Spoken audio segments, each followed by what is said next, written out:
La commission électorale indépendante de Côte d'Ivoire a officiellement remis la liste électorale composée de près de 8,7 millions d'électeurs aux partis politiques. Ceux de l'opposition réclament toujours la révision de cette liste. Les détails à suivre dans cette édition. Une nouvelle tournure dans la relation déjà tendue entre la Belgique et le Rwanda. Le pays de Kagame a annoncé hier la rupture des relations diplomatiques avec la Belgique, l'accusant de prendre parti dans le conflit qui le lie à la République démocratique du Congo. Les détails à retrouver également dans ce journal.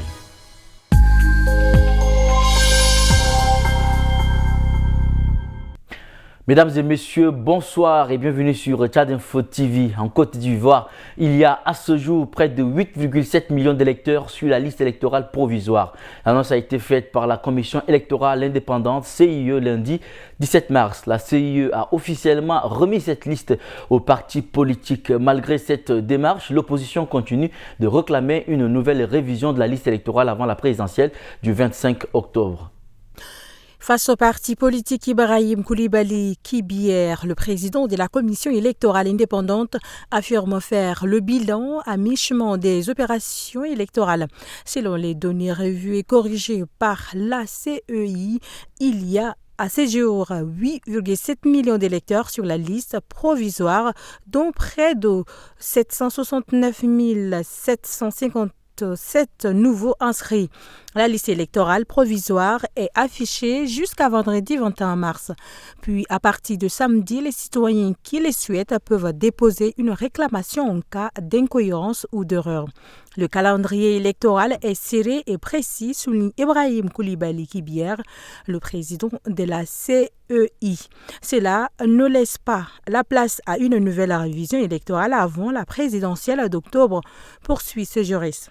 C'est pourtant une requête formulée depuis plusieurs mois par l'opposition. Le calendrier est un peu juste, déplore Kazadia, responsable du PPACI au sein de la CEI.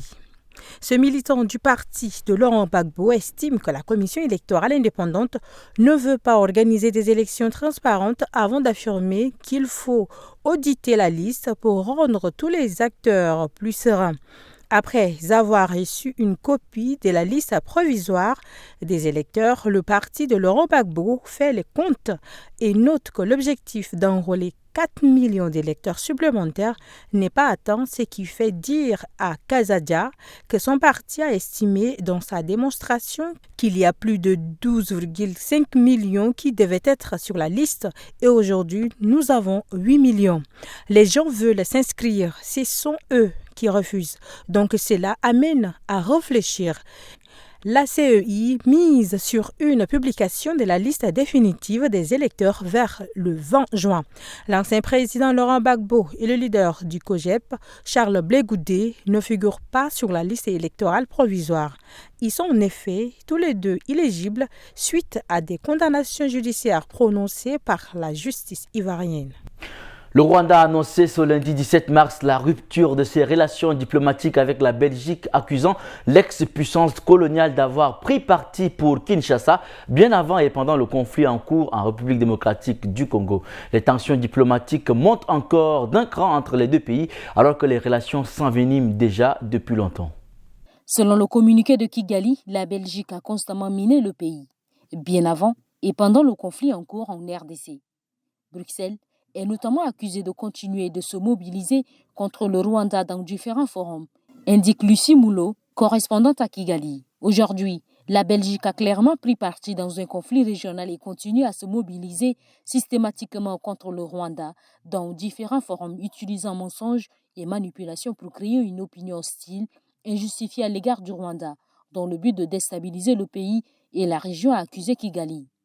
La décision d'aujourd'hui reflète l'engagement du Rwanda à protéger ses intérêts nationaux et la dignité des Rwandais, ainsi qu'à défendre les principes de souveraineté, de paix et de respect mutuel, ajoute le communiqué. Perçue comme l'élément moteur de sanctions, notamment au sein de l'Union européenne, la Belgique est accusée par Kigali de propager des mensonges et manipulations pour créer une opinion hostile, injustifiée contre le pays. La mission diplomatique menée par un chargé d'affaires depuis le départ sans remplaçant du dernier ambassadeur en juillet dernier à 48 heures pour quitter le Rwanda. Une décision disproportionnée réagit en annonçant des mesures similaires. Le ministre belge des Affaires étrangères, Maxime Prévost, et qui illustre, poursuit-il, qu'en cas de désaccord, Kigali préfère ne pas dialoguer. Un message commenté par son homologue rwandais, Olivier Nduhungirehe. Aucun de nos diplomates ne répondra à une convocation de l'État belge, affirme-t-il, confirmant également la fermeture immédiate de l'ambassade rwandaise à Bruxelles.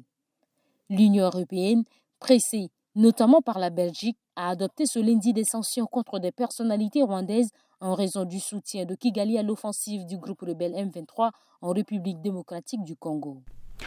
Le Niger a annoncé ce lundi 17 mars son retrait de l'Organisation internationale de la francophonie, l'OIF. Niamey avait été suspendu de l'organisation quelques mois après le coup d'État qui a renversé le président élu Mohamed Bazoum en juillet 2023. Le Burkina Faso a déjà annoncé une démarche similaire selon l'OIF.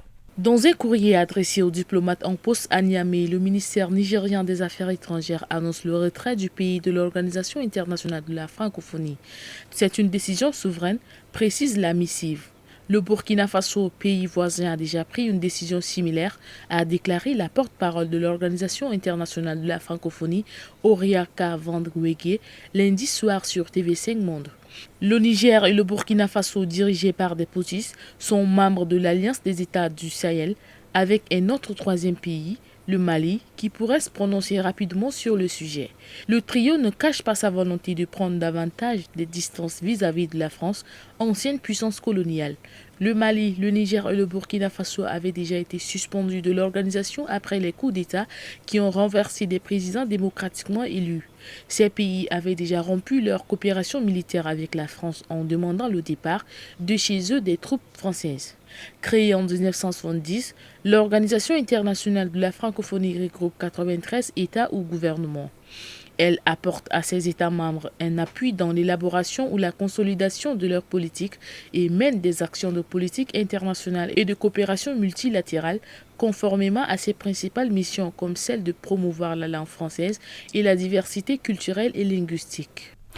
Au Soudan du Sud, des bombardements aériens ont été menés par l'armée sud-soudanaise dans la nuit du dimanche 16 mars sur la ville de Nazir dans le Haut-Nil. Ces bombardements ont fait 21 morts selon les autorités locales citées dans la presse sud-soudanaise. Situé près de la frontière éthiopienne, Nazir est depuis la mi-février 2025 le théâtre d'affrontements meurtriers entre l'armée sud-soudanaise et une milice nuée, la White Army, réputée proche du vice-président Riek Machar. Un général de l'armée régulière avait été tué lors de son évacuation le 7 mars, après que la base militaire avait été conquise par la White Army. Lors d'une conférence de presse ce lundi 17 mars, le porte-parole du gouvernement sud-soudanais a également confirmé la présence de troupes ougandaises au Soudan du Sud. Il l'avait dans un premier temps nié quand l'annonce avait été faite par l'armée ougandaise le 11 mars. S'il a finalement confirmé la présence militaire ougandaise au Soudan du Sud, Michael McCoy n'est pas entré dans les détails. L'armée ougandaise, a-t-il déclaré, est actuellement présente à Djouba et au Soudan du Sud, en vertu d'un pacte militaire entre les gouvernements du Soudan du Sud et de l'Ouganda, signé au temps de l'armée de résistance du Seigneur LRA. C'est ce même pacte qui continue. Datant de 2008, ce traité de coopération militaire a été remis au goût du jour pour justifier une présence très musclée de l'armée ougandaise sur le territoire sud-soudanais. Des convois transportant notamment des tanks ont été filmés passant la frontière ces derniers jours, direction Djouba. L'heure semble bien à l'escalade et les images des victimes brûlées dans les bombardements nocturnes à Nazir sont insoutenables. Beaucoup d'internautes ont dénoncé des crimes. Mais pour Michael McCoy, aucun civil n'a été touché. J'en appelle à tous les membres de la White Army qui se disent civils de rentrer chez eux, là où ils gardent leur bétail, avertit-il encore. Nous conseillons à la White Army de quitter Nazir maintenant. Notre aviation a bombardé Nazir ce matin. Les personnes vulnérables qui sont dans les zones hostiles, c'est leur problème. Vous êtes censés vous tenir à l'écart des zones hostiles afin que quand le bombardement a lieu, il touche les combattants. Mais si vous vous trouvez là, au milieu, on ne peut rien y faire. Des bombardements aériens ont également été rapportés par la presse locale dans le comté de Longochouk, voisin de celui de Nazir, dans la nuit de dimanche à lundi. Une personne est décédée. À quelques heures de l'ouverture prévue à Luanda des pourparlers annoncés par la médiation angolaise ce mardi 18 mars, des doutes qui persistaient sur la participation des différentes parties se dissipent. L'AFC M23 a annulé sa participation. Un ordre de mission avait pourtant été établi. Signé par Corneille Nangaa, il prévoyait une délégation de 5 personnes, conduite par Benjamin Mbonimpa, secrétaire exécutif de l'AFC M23, un nom bien connu, inscrit sur la liste des personnalités sanctionnées par l'Union européenne depuis juillet 2024. Les 4 autres membres annoncés étaient des juristes, des administratifs et un responsable militaire. Leur itinéraire était défini. Passage par l'Ouganda, vol affrété par l'Angola, séjour de 4 jours à Luanda et retour prévu à Goma le 21 mars. Mais tout a basculé avec l'annonce de nouvelles sanctions européennes selon le mouvement.